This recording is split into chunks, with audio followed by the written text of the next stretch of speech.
ربي صل على محمد حبيبك شافع المشفع. عليكم ورحمة الله تعالى وبركاته. وعليكم السلام ورحمة الله وبركاته. الحمد لله على نعمة الصالحات. الحمد لله بنعمته تتم الصالحات وتنزل البركات وتحصل الجمعية المبينات. والصلاة والسلام على خير البريات سيدنا محمد أفضل السادات صلى الله عليه وعلى آله وصحبه وسلم. أما بعد، hadirin hadirat yang dirahmati oleh Allah Ta'ala, alhamdulillah di malam hari ini kita berkumpul bersama dengan niat yang sama, dengan tujuan yang sama, dengan naungan yang sama, yaitu naungan Nabi Muhammad sallallahu alaihi wasallam. Puji syukur kehadirat Allah Ta'ala, di mana Allah Ta'ala melangkahkan hati ini, kaki ini, anggota ini, sehingga kita bisa berkumpul bersama dalam mencari ridhonya Allah Subhanahu wa Ta'ala, mencari kebahagiaan yang hakiki, mencari keberuntungan yang sebenarnya. Di mana orang-orang di saat seperti ini, khususnya di zaman sekarang, mereka bingung, mereka keliru akan hal yang dimaksud daripada kebahagiaan. Ada sebagian mereka yang mengatakan kebahagiaan adalah ketika memiliki harta yang banyak. Ada sebagian dari mereka yang menyatakan bahwasanya kebahagiaan yang sebenarnya adalah ketika memiliki jabatan yang tinggi. Ada juga dari sebagian mereka daripada hamba Allah Ta'ala yang mengatakan bahwasanya kebahagiaan adalah yang dimaksud oleh mereka ketika nama baik mereka tinggi di mata orang. Namun hadirin dan hadirat yang dirahmati oleh Allah Ta'ala, Allah Ta'ala jelaskan di dalam Al-Quran tujuan, maksud daripada kebahagiaan yang Allah Ta'ala inginkan daripada hambanya. Allah firmankan di dalam Al-Quran, "Faman zuhziha 'anil nar wa udkhilal jannah faqad faz." Siapa orang yang diselamatkan daripada masuk ke dalam neraka dan Allah Ta'ala masukkan seorang tersebut ke dalam surga, maka kata Allah Ta'ala faqad faz, maka orang tersebut telah menjadi orang yang bahagia. Berarti kata Allah Ta'ala, selain daripada menyelamatkan diri kita daripada neraka dan memasukkan diri ini ke dalam surga, berarti semua selain ini adalah bukan daripada kebahagiaan dan bukan kebanggaan yang harus kita banggakan. Dan Allah lanjutkan di dalam Al-Quran tersebut, adapun hal yang kalian anggap dari bahwasanya jabatan, kekayaan, nama yang baik di mata manusia, wa mal hayatud dunya illa mata'ul ghurur. Adapun perhiasan daripada dunia yang kalian anggap kebahagiaan, melainkan semua tersebut hanyalah hal yang bakalan menipumu daripada Allah Ta'ala, bukan kebahagiaan. Kebahagiaan kita adalah ketika kita selamat daripada neraka-Nya Allah dan Allah Ta'ala masukkan kita ke dalam surga.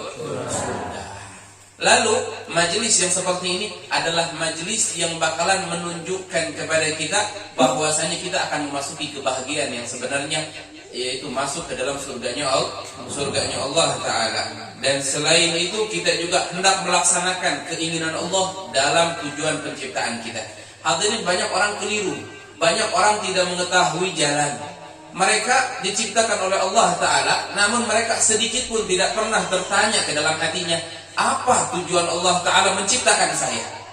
Sedikit pun dari hati-hati mereka. Mungkin mereka sudah menguasai ilmu-ilmu kedokteran, dari mereka ada yang menguasai ilmu untuk naik ke bulan, namun naiknya ke bulan tanpa memberikan arti siapa pencipta bulan. Buat apa?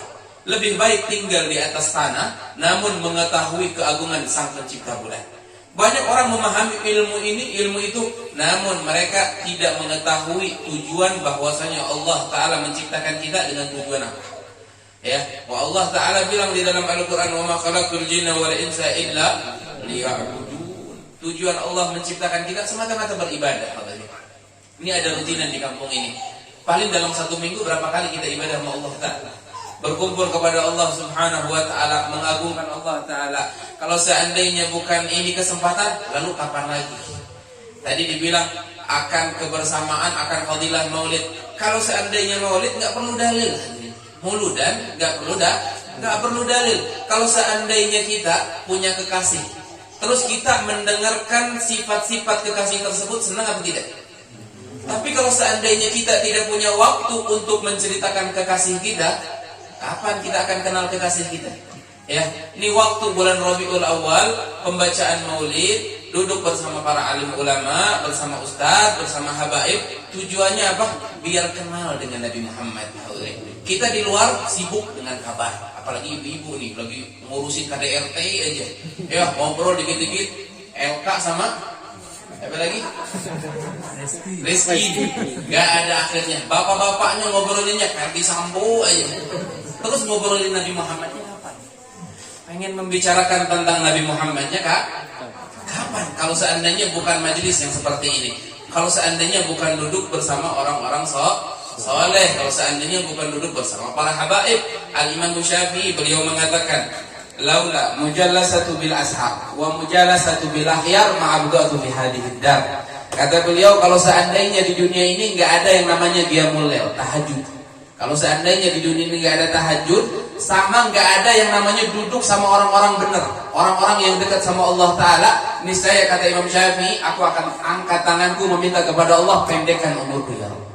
Kalau seandainya enggak duduk sama orang-orang soleh, ini perkumpulan seperti ini enggak bakalan berbicara tentang dunia, enggak bakalan berbicara tentang ekonomi. Yang disebutkan di sini hanya akhirat. Coba kosongkan waktu kita 1 minggu sekali hanya membicarakan akhirat. Sisanya terserah. Mau ngomongin KDRT-nya orang, mau ngomongin polisinya orang, terserah. Namun kita punya waktu khusus untuk membicarakan Nabi Muhammad sallallahu alaihi wa ala alihi wa sahbihi wasallam.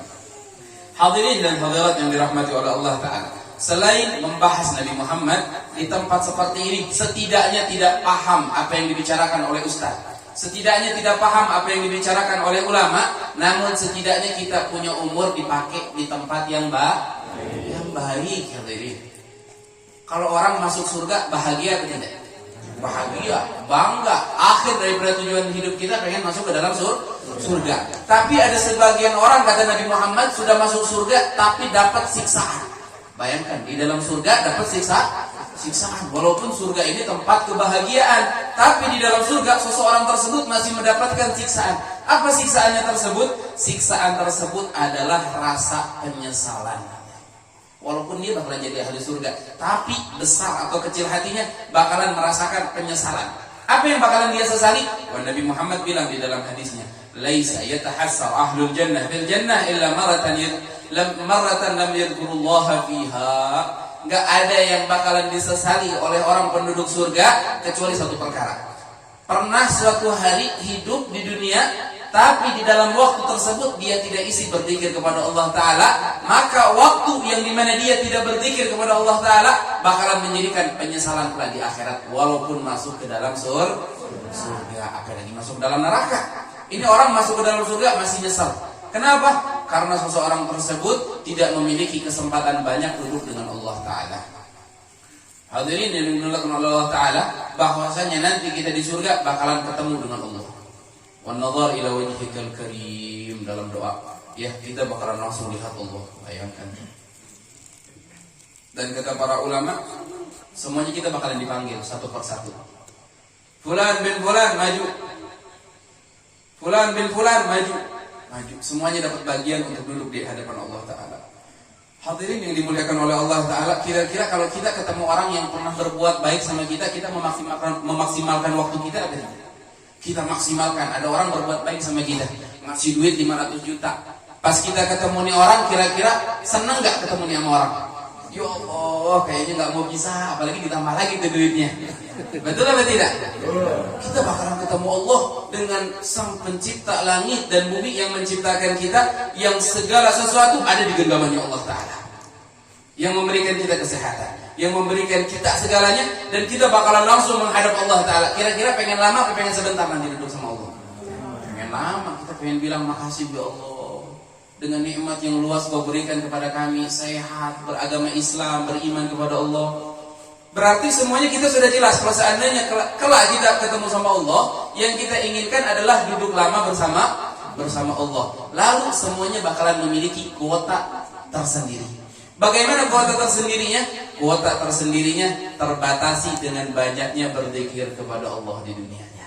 Kalau seandainya berzikirnya seminggu sekali, walhamdulillah hadir juga tidur dari awal sampai akhir. Kuotanya dikit juga Pak, ya 1 giga. Tapi Masya Allah kalau seandainya setiap minggu rajin ada majelis di kampung sebelah, hadir di kampung ini, hadir setiap memiliki ada kajian majelis, zikir dan ta'lim dia hadir. Nih kira-kira nih orang seperti ini adalah orang yang memiliki kuota combo untuk nanti ketemu dengan Allah Ta'ala. Unlimited kuotanya, tanpa batas pemakaian. Hadirin, kita bakalan melihat Allah subhanahu wa ta'ala. Wa Nabi Muhammad bilang di dalam hadis yang sahih wal Imam Al-Bukhari wal Imam Muslim meriwayatkannya, ma minkum min ahadin illa sayukallimahu rabbuh. Satu pun daripada hamba Allah melainkan bakalan dapat bagian langsung datang ketemu Allah Ta'ala. Laisa bainahu wa bainahu tarjuman. Ketika itu kamu gak bakalan memiliki kuasa hukum. Bayangkan kalau seandainya kita punya di dunia ini hanyalah kebaikan, wa alhamdulillah Allah Ta'ala akan senang dengan apa yang kita haturkan, wa Allah Ta'ala bakalan senang dengan apa yang kita sodorkan. Tapi kalau seandainya kebalikannya, yang kita sodorkan kepada Allah Ta'ala dengan umur yang sedikit ini 60 tahun, 40 tahun, yang kita sodorkan kepada Allah hanya kekurangan, hanya dosa. Allah, kira-kira malu gak tuh nanti di hadapan Allah Ta'ala? Kita dikasih nikmat sama satu orang, saya nitip mobil ya, pas dititipkan mobil nih dia orang disewain mobil, ditabrakin sama orang, hancur, bannya hilang satu, spionnya hilang satu, kacanya retak. Kira-kira ketemu sama orang yang punya mobil, malu apa tidak? Wah, nanti kita gimana nanti ke hadapan Allah Ta'ala? Tapi kalau kita dititipin mobil sama satu orang, kita jaga, kita rawat, yang tadinya rusak jadi makin bagus. Kira-kira ketemu sama yang punya mobil, senang apa tidak? Begitu juga nanti kita di hadapan Allah. Allah berikan nikmat yang banyak sama kita. Lalu yang bakalan menjadi pertanyaan, apakah titipan Allah dari umur, daripada kesehatan, dari rezeki, apakah semua tersebut sudah dijadikan untuk di jalan Allah? Belum. Kalau seandainya belum, hati-hati. Ya, umur hanya sedikit hadirin. Manfaatkanlah umur. Ya, kata Al-Habib Abdullah bin Alawi Al-Haddad, beliau mengatakan, walau annani abki dumu wa ba'da haddima ala ma fatani ya mu'addabi. Kalau seandainya aku menangisi umurku yang sudah lalu dengan tanpa diisi dengan ketaatan, niscaya aku akan menyesalinya dengan tetesan air mata. Dengan tetesan air mata, walaupun air mata tersebut berganti dengan darah, niscaya daripada hal yang aku sesali tidak akan pernah kembali. Ya, maka maksimalkanlah waktu umur kita untuk semuanya menjadikan adalah hanya untuk bakalan menjadikan oleh kita haturkan di hadapan Allah subhanahu wa ta'ala. Orang-orang dulu kalau udah masuk umur 40 tahun, mereka nggak ada lagi yang namanya beli kasur baru.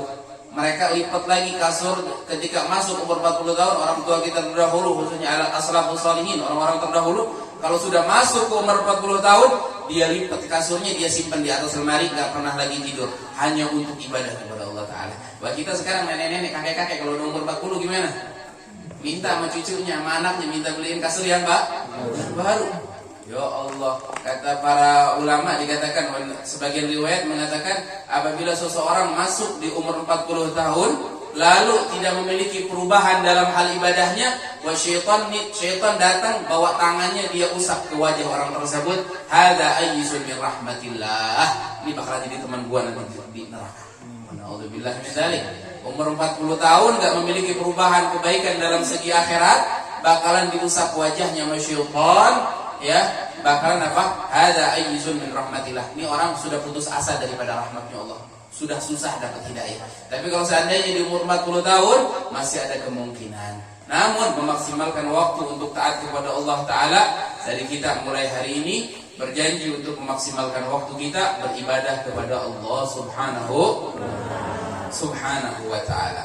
Hadirin dan hadirat yang dirahmati oleh Allah subhanahu wa ta'ala, pembacaan maulid, khususnya ini sekarang kita masuk bulan Rabiul Awal, bahkan hampir di ujung daripada bulan Rabiul Awal. Berapa maulid sekarang?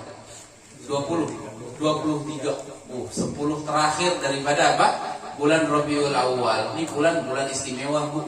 Ya, bulan istimewa. Kalau seandainya nggak ada ini bulan, nggak bakalan tuh ada bulan Ramadan, nggak bakalan tuh ada yang namanya bulan Dzulhijjah, bulan haji. Tapi dengan adanya bulan ini, semua bulan akan teragungkan. Karena apa? Seseorang yang agung, yang membawa keagungan, Allah lahirkan di bulan ini. Sallallahu alaihi wasallam. Ini Nabi kita Muhammad sallallahu alaihi wasallam. Sebagaimana saya tadi katakan bahwasanya majelis seperti ini adalah majelis yang bakalan mengenalkan kita kepada Nabi Muhammad. Ya, ini orang sekarang gelap dengan sejarah Islam. Apalagi dengan nabinya. Anak-anak kita lebih kenal dengan apa? Dengan gamenya, dengan YouTuber, dia lebih kenal. Dengan TikToknya. Ada orang lebih kenal. Wah, Nabi Muhammad dia kenal apa tidak? Orang dulu di dalam qasidah dikatakan apa? Bi Rasulillahi wal Badawi. Al-Imamul Badawi itu punya ibu yang solehah. Ya, seorang anak yatim tapi punya ibu yang solehah. Anaknya datang ke dapur, emaknya lagi masak. Ma, umi, kata dia. Akhirnya kata ibunya, nak, mulai hari ini kamu nggak boleh panggil saya dengan kata emak ataupun ibu ataupun umi. Loh, kan ibu saya, kata dia.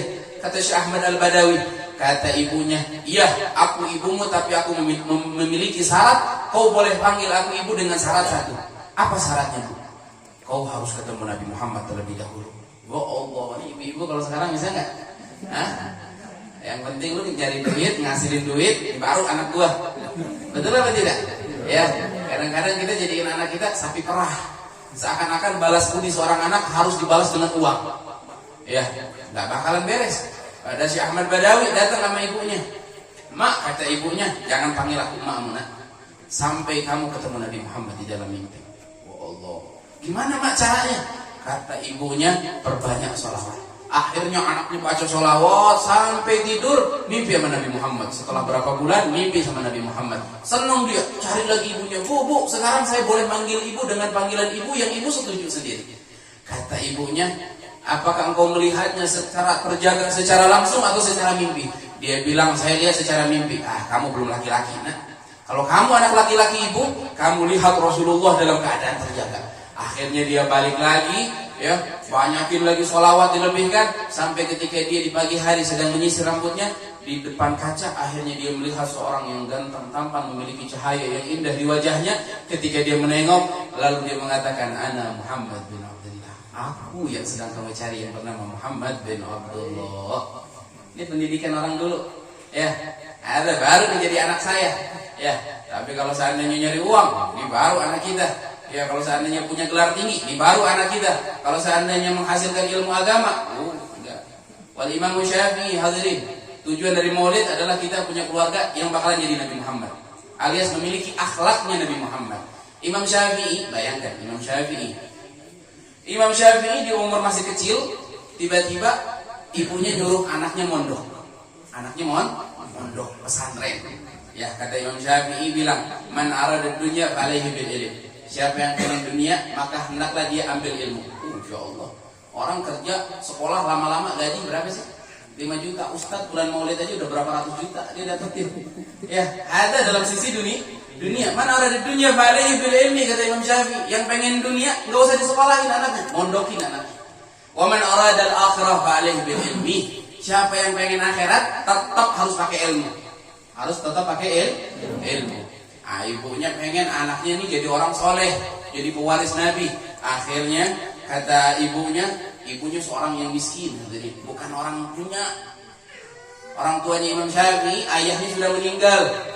Akhirnya kata ibunya, nak, sekarang kamu belajar cari ilmu agama. Untuk apa? Seorang ibu menginginkan semua anaknya menjadi anak yang sukses dunia dan akhirat. Akhirnya kata ibunya, nak, sekarang kamu cari ilmu agama. Ya, jangan sampai pulang dan pertemuan kita ini terakhir kita di dunia dan kita bakalan ketemu lagi nanti di akhirat. Ya Allah, diancam sama emaknya, kita nggak bakalan ketemu lagi di dunia.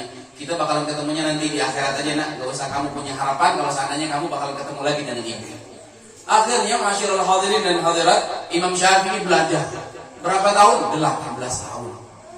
18 tahun belajar. Sampai akhirnya beliau memiliki 2 madhab. Ada madhabul qadim, ada madhabul jadid. Sehingga madhab sekarang di dunia dipegang oleh seorang anak kecil yang disuruh mondok sama emaknya. Dalam keadaan gak punya duit, gak dikirimin, ya, sampai gak pernah dijengukin sama emaknya berapa tahun? 18 tahun. Sampai emaknya ini orang Mekah. Akhirnya emaknya hadir pengajian katanya. Pas hadir pengajian majelis ta'lim, ada seorang pengajar yang sedikit-sedikit mengatakan galal Imam Syafi'i, telah berkata al-Imam Syafi'i. Ibu ini kaget, siapa Syafi'i? Ditanya, wahai Syekh, kalau saya boleh tahu siapa yang namanya Syafi'i ini? Akhirnya Syekh tersebut mengatakan itu guru saya di kota Mesir. Ya, guru saya di negeri Mesir, namanya Muhammad bin Idris. Ya Allah, itu anak saya Muhammad bin Idris Asy-Syafi'i. Kata ibunya, itu gurumu? Ya, itu guru saya, guru besar saya, guru para madhab, guru para ulama di zamannya. Kata ibunya Imam Syafi'i yang sudah tua renta tersebut dikatakan, bilang kepada anakku Muhammad bin Idris, sekarang kamu boleh pulang. Ya Allah, akhirnya datang ke murid ke Imam Syafi'i. Pas datang, wahai Imam, saya ketika mengajar ketemu dengan seorang perempuan yang sudah tua. Akhirnya dia mengatakan, katakan kepada Muhammad bin Idris, kalau seandainya kamu sekarang boleh pulang. Akhirnya Imam Syafi'i pun dengan bahagianya, ketahuilah itu adalah ibuku. Imam Syafi'i pulang hadirin dari Mesir. Kata Imam Syafi'i, yang pengen dunia hendaklah dengan ilmu. Akhirnya waktu dia pulang bawa 200 ekor unta yang terpenuhi di punggung unta tersebut dengan emas dan perak. 200 ekor unta yang di punggungnya terisi dengan kantong yang besar dengan diisi emas dan perak. Hadiah daripada orang-orang Mesir, daripada ulama, daripada para pejabat semuanya. Bayangkan, datang Imam Syafi'i pulang, padahal tadinya sebelumnya apa? Menginginkan daripada anaknya menjadi hanya seorang santri yang pulang. Akhirnya waktu dia pulang sampai di perbatasan kota Mekah, Imam Syafi'i perintahkan muridnya hendak mengabari ibunya. Katakan bahwasanya Muhammad bin Idris anaknya telah berada di perbatasan kota Mekah. Waktu sampai ke perbatasan kota Mekah, Imam Syafi'i suruh muridnya. Akhirnya diketok pintunya. Assalamualaikum. Waalaikumsalam. Siapa? Saya murid daripada anakmu, wahai ibu. Saya adalah muridnya al-Imam al-Muhaddis al-Faqih al-Alim al-Alam al-Imam Muhammad bin Idris Asy-Syafi'i. Oh, kamu murid anakku? Iya. Saya mengabarkan bahwasanya anakmu sudah di perbatasan kota Mekah. Sebentar lagi akan masuk ke kampungmu ini. Akhirnya kata ibunya, apa yang dibawa oleh anakku? Akhirnya si murid ini dengan bangga kekayaan gurunya, dia bilang, anakmu bawa 200 ekor unta dipenuhi emas dan perak. Hah? Bawa dunia.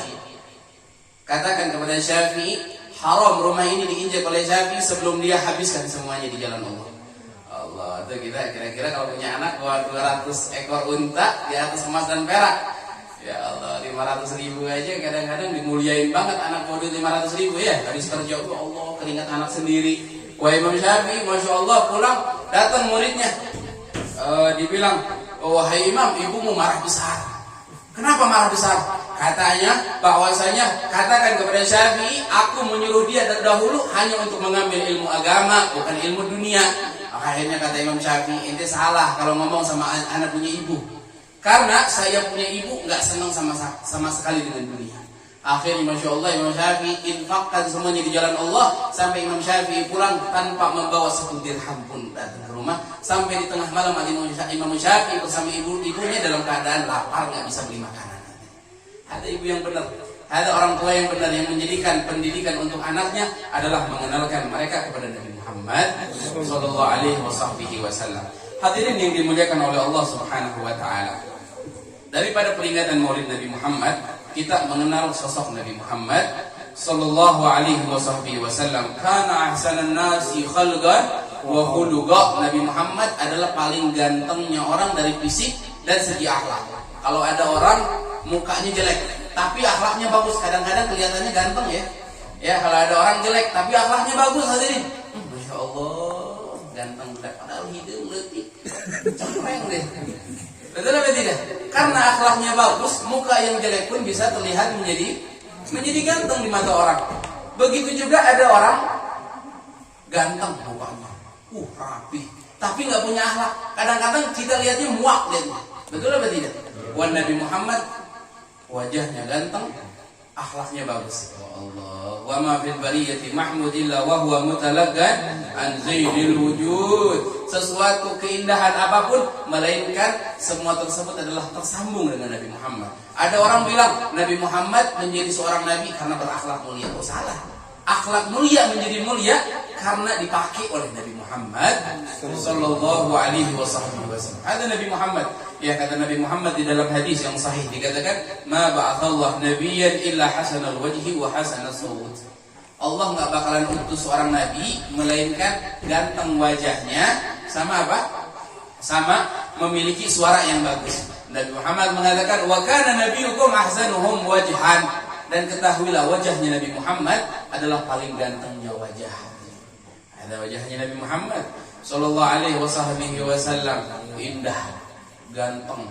Setiap orang yang pertama kali melihatnya Nabi Muhammad bakalan terasa wibawa yang besar dengan Nabi Muhammad. Wa man khalaqahu ma'rifatan ahabbah. Tapi kalau orang sudah duduk dengan Nabi Muhammad, dia bakalan jatuh cinta. Wajah yang dimana setiap harinya hanyalah tersenyum. Kata Sayyidina Jabir bin Abdullah Al-Bajali radhiyallahu anhu, kata beliau, "Mundu aslamtu ma ra'aitu Rasulullah illa tabassaman." Aku ketika masuk Islam sampai meninggalnya Nabi Muhammad, yang aku lihat Nabi Muhammad hanya tersenyum. Padahal dilihat Nabi Muhammad adalah paling banyaknya masalah. Perangnya 70 lebih. Ya, dari pertama lahir sampai meninggal diincar sama orang untuk dibunuh. Dari pertama lahir ke muka bumi sampai Nabi Muhammad meninggal diangkat arwahnya oleh Allah, Nabi Muhammad diincar oleh para orang-orang Yahudi dan Nasrani, orang-orang kafir untuk dibunuh. Tapi Nabi Muhammad tidak keluar hanyalah senyuman. Begitu juga dengan sahabat yang bernama Usamah bin Usal. Usamah bin Usal adalah seseorang kafir yang sebelum masuk Islamnya yang sangat kejam. Hidupnya suka memutilasi sahabat. Kalau dia ketemu sahabat Nabi Muhammad, dia panggil, dia siksa, dia habisi, tapi dengan mutilasi. Ya, sampai jari jemarinya dipisah-pisah, kupingnya dipotong, disiksa terlebih dahulu sebelum dibunuh. Ada Usamah bin Usal kejam. Sampai akhirnya ditangkap oleh sebagian sahabat Nabi Muhammad sallallahu alaihi wasallam, lalu dibawa ke masjid Nabi Muhammad. Nih ya Rasulullah, nih bajingan yang tukang memutilasi, ini orang para sahabat kita. Kata Nabi Muhammad, ikat dia di tiang. Akhirnya nih Usamah bin Usal diikat. Ya.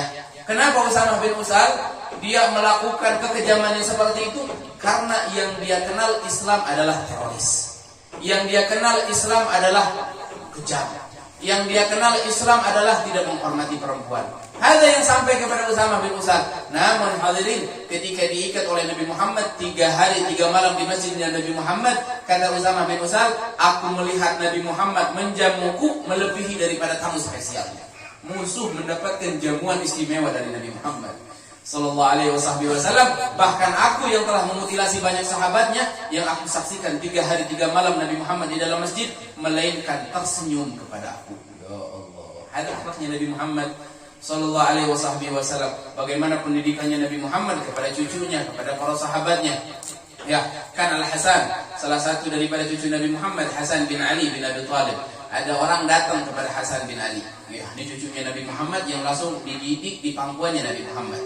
Ada orang datang sama Hasan bin Ali bin Abi Thalib. Wahai Imam, wahai Hasan bin Ali, ketahuilah, ma fil ardi wajhan abghadu indi min wajhika wa wajhi abik. Enggak ada orang yang bikin saya muak mukanya di dunia ini melainkan wajahmu dan wajah bapakmu.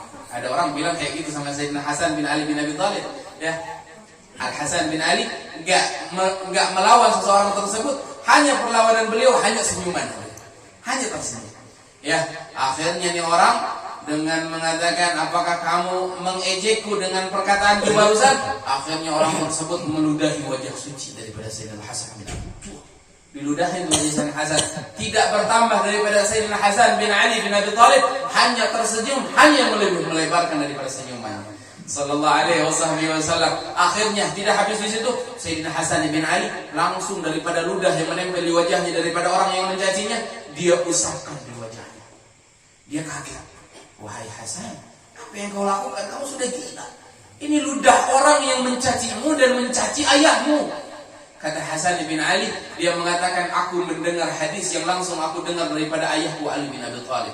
Dan ayahku langsung mendengar daripada kakekku Nabi Muhammad, bahwasanya Nabi Muhammad bersabda, "Anna rigal mu'min shifa." Sesungguhnya ludahnya seorang mukmin adalah obat. Bayangkan hadirin, ini akhlaknya Nabi Muhammad, tarbiyahnya Nabi Muhammad sallallahu alaihi wasallam. Mudah-mudahan dengan majlis yang seperti ini, 1 minggu sekali kita dengarkan sejarahnya Nabi Muhammad. Karena kita nggak mau kita harus kenal dengan Nabi Muhammad.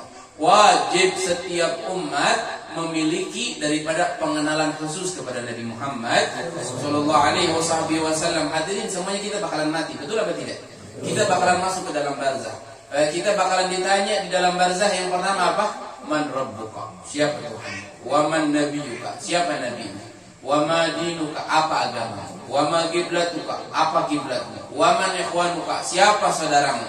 Ya, kata Al-Imam Al-Bukhari, yang bakalan paling pertama kali dipertanyakan kelak di dalam kubur adalah seorang malaikat datang dengan membawa gambar, yang mana gambar tersebut adalah wajah Nabi Muhammad sallallahu alaihi wasallam. Kita ada kenal nama Nabi Muhammad. Gimana hidungnya Nabi Muhammad? Bagaimana perangainya Nabi Muhammad? Bagaimana bentuk wajahnya Nabi Muhammad? Bagaimana jenggotnya Nabi Muhammad? Bagaimana rambutnya Rasulullah? Laisa bija'lin wala biqawil. Dan rambutnya Nabi Muhammad tidak terlalu keriting dan tidak terlalu lurus. Ya. Dan Nabi Muhammad memiliki alis yang layaknya huruf nun. Ya. Nabi Muhammad layak memiliki hidung, memiliki huruf alif, sangat mancung, indah. Dan Nabi Muhammad adalah orang paling tingginya orang. Kalau seandainya kita lihat orang ukurannya 2 meter, misalnya Nabi Muhammad 180 cm, ada orang 20 cm badannya. Kalau seandainya dia duduk bersama Nabi Muhammad, berdiri khusus dengan Nabi Muhammad, Allah Ta'ala dengan tinggikan langsung badan Nabi Muhammad. Kenapa? Satu pun daripada hamba Allah yang tinggi, semuanya melainkan akan pendek di pinggir Nabi Muhammad. Ada sahabat naik unta saja. Naik unta, tiba-tiba dia berjalan, di pinggirnya ada Nabi Muhammad. Lalu mereka melihat bahwasanya Nabi Muhammad lebih tinggi daripada orang yang duduk di atas unta. Nabi Muhammad memiliki dada yang lebar. Nabi Muhammad memiliki daripada aroma yang wangi. Nabi Muhammad juga kalau seandainya berjalan layaknya seseorang yang sedang menekan. Ya, jalannya nggak kayak orang malas. Nabi Muhammad nggak pernah bangun layaknya orang malas. Duduknya orang yang tenang. Ada Nabi Muhammad Sallallahu Alaihi Wasallam, yang mana sebagian para sahabat mereka mengikuti Nabi Muhammad walaupun dalam langkahnya. Bagaimana Nabi Muhammad melangkah? Wah, ada Syekh Abdullah bin Abbas. Kita lihat Sayyidina Abdullah bin Abbas, seorang ahli tafsir Quran pertama, khususnya di kalangan para sahabat alaihim ridwanullah. Ketika Sayyidina Abdullah bin Abbas melewati daripada satu jalan, ya, akhirnya enggak ada rangkai ataupun daripada pohon yang menikung seperti itu. Akhirnya dia menundukkan kepalanya. Waktu ditanya sama sahabat, para teman-temannya mereka, ditanya, wahai Abdullah bin Abbas, apa yang membuatmu menunduk? Padahal tidak ada sedikit pun pohon yang menghalangimu. Kata Abdullah bin Abbas mengatakan, dulu di sini ada rangkai. Ada rangkai apa? Ada sepohon yang hendak jatuh. Lalu aku pernah berjalan dengan Nabi Muhammad, dan Nabi Muhammad menundukkan kepala. Sampai walaupun daripada pohon tersebut sudah tidak ada, Abdullah bin Abbas tetap nggak mau meninggalkan perlakuan yang dilakukan oleh Nabi Muhammad Sallallahu Alaihi Wasallam. Diikutin semuanya hadirin. Kita ketahui di peperangan Uhud ada satu sahabat Nabi Muhammad yang bernama Mus'ab bin Umair. Ya, seorang pemuda yang ganteng, yang dikatakan adalah aqtarun nas fil Makkah, seorang pemuda yang paling minyak wanginya paling mahal di kota Makkah. Ya, kalau seandainya dia lewat di minggu ini, minggu depan masih kecium wanginya. Ini anak muda paling ganteng, paling rapi. Tapi ketika masuk Islam berjuang dengan Nabi Muhammad, Nabi Muhammad sampai nangis ketika lihat Mus'ab bin Umair nggak bisa mampu beli kancing. Ya, sampai dia gamisnya dia pakai dengan duri-duri pepohonan yang untuk menyambung daripada apa? Kalau kita bilang paniti. Ya, peniti kayak gitu. Ada memakai jarum. Dia nggak kebeli kancing ataupun peniti. Kenapa? Saking zuhudnya. Padahal beliau terdahulunya sebelum masuk Islam adalah orang yang paling rapihnya orang, paling gantengnya orang. Sampai ketika masuk Islam, dia perang Uhud. Di perang Uhud, saking memiliki perangai sama dengan Nabi Muhammad, rambutnya disamakan dengan Nabi Muhammad. Ya, hati-hati nih kita mengikuti Nabi Muhammad. Ya, harus ikutin semuanya. Nabi Muhammad waktu masuk ke kota Madinah, melihat orang-orang Yahudi memiliki rambut gayanya cepaknya ke kanan. Akhirnya Nabi Muhammad nggak mau sama, dibelokkan ke kiri. Akhirnya waktu lihat berapa lama kemudian Yahudi punya gaya khusus, gaya khususnya ke kiri. Nabi Muhammad pindahkan ke tengah. Ya, Yahudi pindahkan ke tengah, Nabi Muhammad pindahkan lagi ke kanan, nggak mau sama. Tapi sekarang kita lihat umatnya Nabi Muhammad rebutan ngikutin Yahudi. Ya Allah, ada cepat gawe, ada yang tato, dimerahin rambutnya, semuanya ngikutin Yahudi. Mana keluarga kita, anak-anak kita, saudara kita, orang muslimin kita yang semuanya adalah tujuannya rakus ngikutin Nabi Muhammad Sallallahu Alaihi Wasallam. wasallam. Ini Mus'ab bin Umair ngikutin semuanya gayanya Nabi Muhammad, gamisnya, bajunya, imamahnya, sorbannya Nabi Muhammad. Akhirnya di peperangan Uhud beliau terbunuh. Di peperangan Uhud terbunuh. Kita ketahui orang kafir semuanya yang dia incer, yang dia bunuh, siapa yang dia pengenkan? Hanya Nabi Muhammad. Karena kalau Nabi Muhammad terbunuh, ajarannya Nabi Muhammad tidak akan tersebar lagi. Ya, akhirnya terbunuhlah Sayyidina Mus'ab bin Umair. Akhirnya orang-orang kafir dan orang-orang muslim meneriakkan, "Qataltu Muhammada." Nabi Muhammad telah terbunuh, kata mereka. Sampai umat muslim terpukul mundur. Buat apa kita berperang? Nabi Muhammad sudah terbunuh. Mereka melihatkan Mus'ab bin Umair, seraya mereka melihat apa? Kalau seandainya ini adalah Nabi Muhammad, karena memiliki gaya yang sama.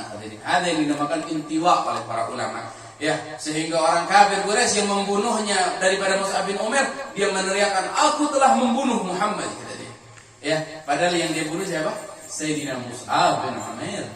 Ya, sampai dikatakan oleh ahli tafsir, Jibril, malaikat Jibril hampir beberapa kali salah ngirim wahyu. Gara-gara apa? Ada beberapa sahabat yang memiliki wajah sama dengan Nabi Muhammad. Bukan berarti gantengnya sama, tapi karena memiliki wajah yang Allah Ta'ala gambarkan di dalam Al-Quran, simahum fi wujuhihim min athari sujud. Kadang-kadang kita lihat ustaz jelek mukanya, tapi dilihat enak aja ya.